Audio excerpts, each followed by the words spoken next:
Streetcar is made up of 11 scenes, so scene 6 is smack bang in the middle. That could be totally coincidental in terms of what happens in scene 6, but I would argue that actually this provides a real turning point and actually has been placed in the middle of the play, because there's a moment right in the middle of this play where the audience's sympathies are forced to switch and are forced to go along with Blanche. So I think that scene 6 is absolutely crucial to talk about if you want to look at Williams' use of structure, if you want to look at this sense of a changing world, this sense of a change in allegiance from the audience. It's a scene after Mitch and Blanche have come back. They've emerged from this sort of disastrous date, really. And the opening is incredibly awkward. There's a great line by Blanche just before the bottom of page 59. She says, "Is that streetcar named Desire still grinding along the tracks at this hour?" Now, obviously, that's been a bit of a metaphor for Blanche's journey. She's been taken by her desire to Elysian fields. And the sense of, it grinding along the tracks, that's really a bit of a metaphor, I think, for this date. Blanche is hoping Mitch is her way out of this, and the grinding along suggests that perhaps he actually isn't. And she, perhaps at this point, actually accepts that Mitch is a very, very poor imitation of the southern gentleman that she wants. Blanche says right at the bottom of page 59, "I simply couldn't rise to the occasion." And there's that sense here. Remember all that imagery of Blanche rising up? She wanted to be on a rocket and go up to the sky, whereas Stella comes down the steps. And I think that rise to the occasion is a great one, because throughout this play there's this sense of Blanche being in a sort of sense of purgatory. And right in this middle scene, we see that Mitch has a big hope of rising up, and clearly he doesn't offer that. So "I couldn't rise to the occasion," I think is ironic for that reason. 2/3 of the way down page 60, Mitch says, "Can I kiss you goodnight? Blanche, why do you always ask me if you may?" So we get Mitch's modesty there, I guess, and embarrassment.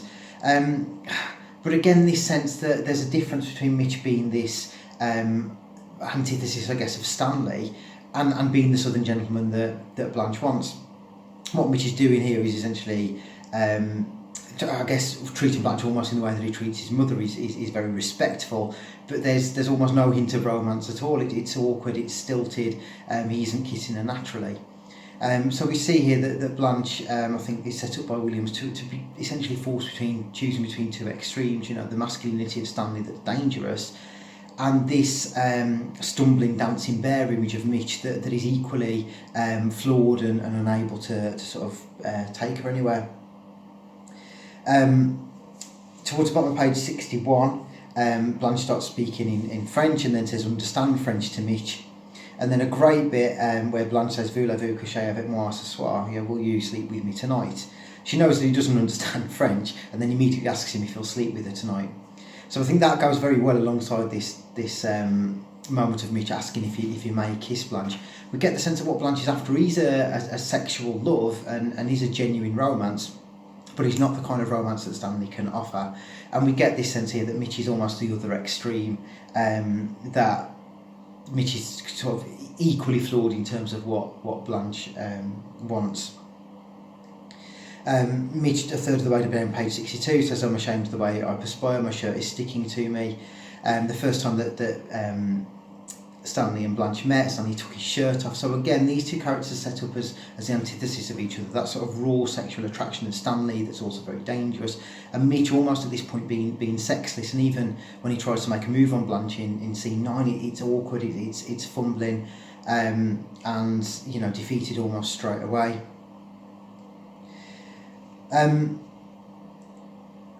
What we get then is Blanche and Mitch talking about Mitch's weight and how much Mitch can lift, which is again not a particularly interesting topic of conversation.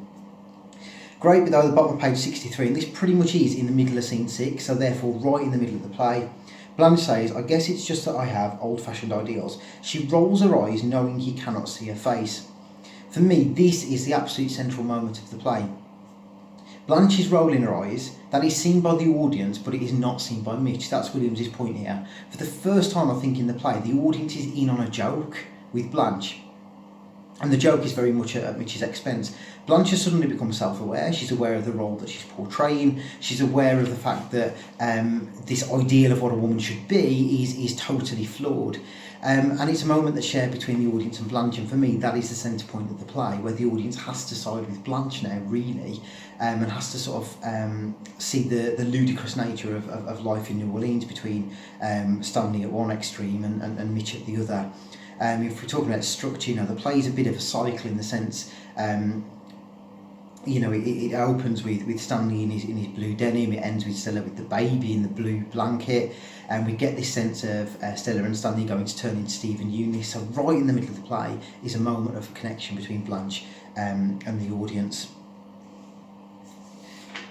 We get a bit of foreshadowing of the rape on page 65, but a third of the way down, Blanche says, of course, there be such a thing as a hostility of, perhaps in some perverse kind of way, to think of it makes me. We're having to fill in the blanks there, but Blanche is talking about this weird attraction that does exist between her and Stanley, certainly on Stanley's side. And again, we get that real self-awareness. It's almost as though right in the middle of the play, Blanche is seeing how it's all going to pan out. She's seeing the ridiculousness of the world around her. She's almost seeing where this is going to end up. And again, I think it allows her madness at the end to be seen as some sort of victory. She couldn't rise to the occasion with Mitch, but what does allow her to rise up and escape and go to the sky in the way that she wants to is her madness. And I think that connection between Blanche and the audience allows us to see that when she leaves the stage at the end, life carries on in New Orleans on the stage. She has left it. It's like she's left the theatre with us and actually sees the world more clearly.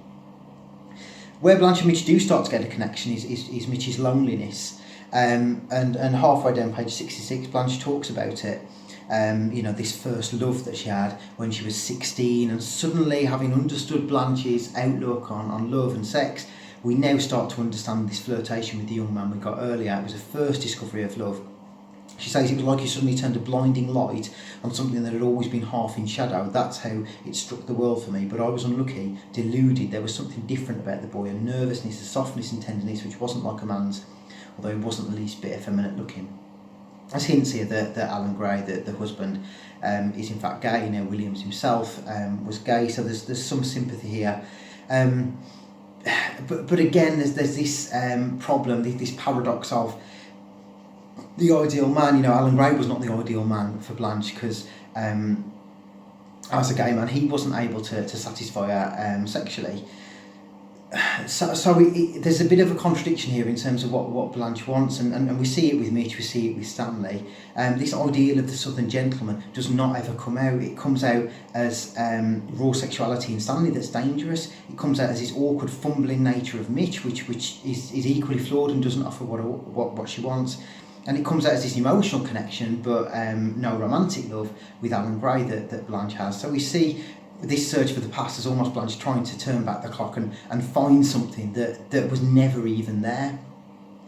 She tells the story of Alan Gray, running away, Blanche saying that he disgusted her, he ran away and shot himself. We get about a third of the way down page 67, the polka stops abruptly. That's the first time the audience realise, in a scene of sort of first and of connection with Blanche, we realise that polka music is in her head. We realise here that the polka is connected to this story that Blanche is telling. So when we've heard the polka so far, it's been in Blanche's head, and the shot ends it. Again, we're connecting with Blanche in a way that we haven't before. We'd have assumed so far that this music is just something used by Williams. It's only here that we realise that the music is something in Blanche's head. So we've had a connection with that, and now actually we're hearing what she hears. We are forced to sympathise with her, whether we like it or not. Blanche says towards the bottom of page 67, she'd said, to Alan Gray, you disgust me, and then the searchlight which had been turned on the world was turned off again, and never for one moment seemed to have been any light that's stronger than this kitchen candle. We see again Blanche's artifice, Blanche's need for candlelight and soft lighting as being inherently linked to this moment.